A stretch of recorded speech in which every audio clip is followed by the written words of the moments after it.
বর্তমানে যে তত্ত্বাবধায়ক সরকারের প্রধান উপদেষ্টা আছে উনি তো হইলেন টাকার ব্যবসায়ী। উনি টাকা দিয়ে টাকা ভিত্তি করতে পারবে, কিন্তু এ ধরনের স্বাধীন দেশের শান্তি কখনোই সে মানুষের দূরগড়ায় দিতে পারবে না।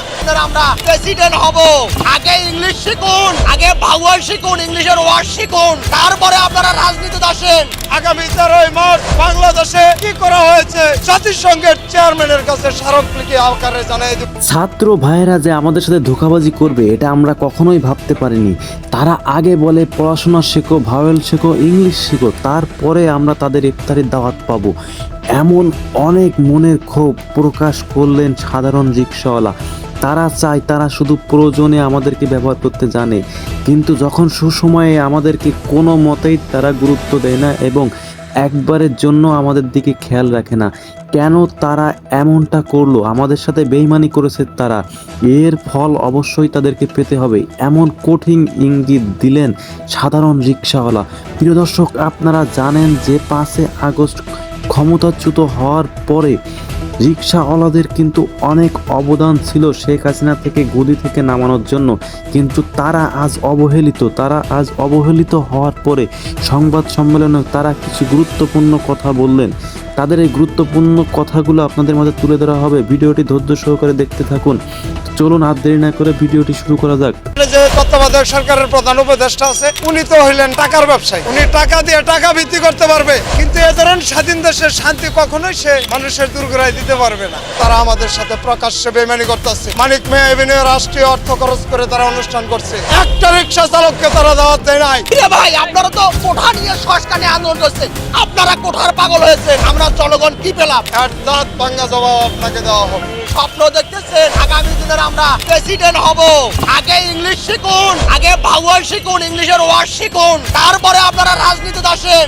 আগামী 13 মার্চ বাংলাদেশে কি করা হয়েছে জাতিসংঘের চেয়ারম্যানের কাছে স্মারকলিপি আকারে জানিয়ে দেব। ছাত্র ভাইরা যে আমাদের সাথে জনগণের সাথে যে ধোঁকাবাজি করবে আমরা তো জানি না। তারা শুধু উদাসীনতার মতো তারা আমাদেরকে উন্নয়নের স্বপ্ন দেখাচ্ছে। এই 7 মাসে যদি 1700 লোক গুম হয়ে থাকে, এই দ্রব্যমূল্যের ব্যাপারে কথাটা কে বলতে যাবে? আমরা যে মানুষের দ্রব্যমূল্য যে মানুষের ক্রয় ক্ষমতার মধ্যে নাই, এই জন্য কিন্তু মানুষ আন্দোলন করতেছে না। কিন্তু যে বিষয়গুলো আন্দোলন হচ্ছে দেশবাসীর সামনে, এই বিষয়গুলো নিয়ে কথা বলা খুব হইলো জরুরি। আমি কথা বলতে চাই অপারেশন ডেভিল হান্ট নিয়ে। এই ডেভিল হান্টের মাধ্যমে যে অপরাধীদের গ্রেপ্তার বা দমন পীড়নের বিষয়টা তৈরি হয়েছে, আমি এই বিষয়গুলো নিয়ে কথা বলতে চাই। এখন বর্তমানে যে ধরনের মানে অপরাধীদের যে ধরন দেখা যাচ্ছে, তাতে করে এই ডেভিল হান্টের মাধ্যমে এই সমাজকে সুরক্ষা দেওয়া কোনো মতেই সম্ভব না। তার কারণ হলো একটি স্বাধীন দেশের 54 বছর মেরুকরণ চেঞ্জ হয়ে গেছে। যে ব্যক্তিকে বর্তমানে উপদেষ্টা বানানো হয়েছে, যে স্বপ্ন নিয়ে তাকে এই দায়িত্ব দেওয়া হয়েছে, তিনি সম্পূর্ণ পুরোপুরিভাবে এই দায়িত্বে ব্যর্থ হয়েছে। আজকে দ্রব্যমূল্যের ক্রয় ক্ষমতা বলেন, রাস্তাঘাটে যে চুরি ছিনতাই, এগুলো তো মনে করেন খবরের লিখতে লিখতে অস্থির হয়ে যাচ্ছে।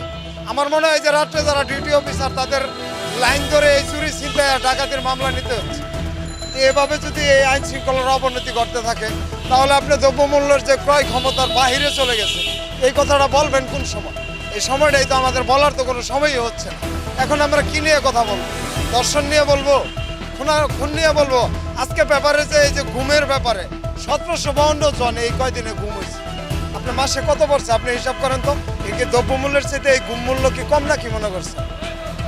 এই 7 মাসে যদি 1700 লোক গুম হয়ে থাকে, এই দ্রব্যমূল্যের ব্যাপারে কথাটা কে বলতে যাবে?